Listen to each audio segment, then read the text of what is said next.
به نام خداوند بخشنده و مهربان، برادران و خواهران عزیز،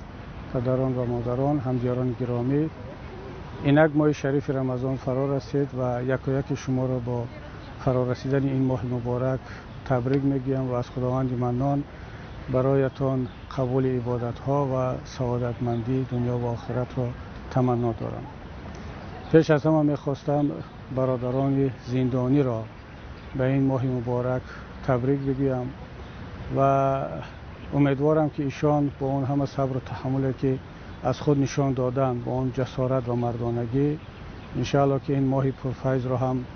با صبر و تحمل در پس دیوارهای زندان سپری خواهند کرد و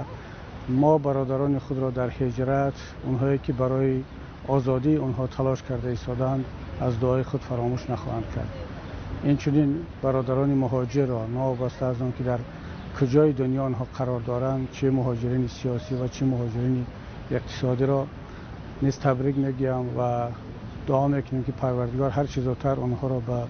وطن برگرداند، به دیدار خویش و اقربا و با خانواده و نزدیکانشون با هم باشند. و اخیراً میخواستم به مردم شریف تاجیک را، کسانی که در وطن هستند، به خصوص پدران و مادران، اقربا و نزدیکان زندانی های سیاسی و مهاجرین را تبریک بگویم. تبریک خاص که زحمت اساسی را ایشان میکشند و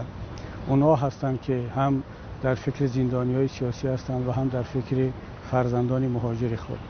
و این ملت شریف و بزرگ واقعا هم از خود استواری، مردانگی و صبر و تحمل را نشان داد که انشاءالله مطمئنیم در ماه شریف رمضان هم،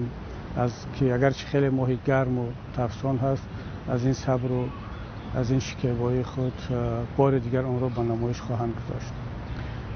هموطنان گرامی، شاید این بار اول است که بنده پیام خود را نه به طور مکتوب که دائم انجام دادم، بلکه به طور ویدیویی پخش میکنم و این هم یک سبب دارد. سبب آن است که چند پیش یکی از شهروندان تاجیکستان را با نام علی جان شریپوف،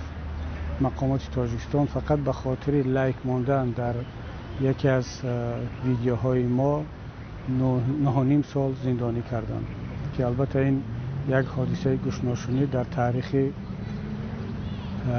محکمه های دنیا هست. تا حال هیچ کشور، هیچ دادگاه نفری را به خاطر لایک ماندن در این یا آن برنامه یا سایت به مدت 9.5 سال وارد زندان نکرده است. البته برای تاجیکستان جای تعجب ندارد، چون ما قبلا هم از چنین حکم‌های دادگاهی زیاد داشتیم که مردم را بدون کدام گناه به حکم ابد یا 30 سال 20 سال وارد زندان کردند و این هم ادامه همون سیاست‌های غلط و ظلمی که بالای مردم کرده شد. اما بنده فقط به خاطر پشتیبانی معنوی از این برادر و به خاطر آنکه نشان بدهیم که با زندان کردن، با حکم‌های سنگین نمیشه پیش راه آزادی را گرفت، پیش راه بیان را گرفت. نمیتوان مردم را، قلب‌های مردم را تسخیر کرد و حکم صادر کرد که مردم چرا دوست بدارند، چرا دوست ندارند. حکومت جمهوری تاجیکستان شروع کرد از آنکه وارد زندگی شخصی مردم شد. آمدن اول مردم چی بخورد، چی بنوشد، چند کیلو مواد را در مهمانی خود استفاده کند، کیها را دعوت کند، کی را دعوت نکند. بعدا قدم را پیشتر گذاشتند و رفتن لباس مردم را چین کردند که چی باید پوشید و چی را نباید پوشید و اخیراً حتی با پایافزال مردم هم که بلندی اون چقدر باشد دست دادند و اینک تمام امور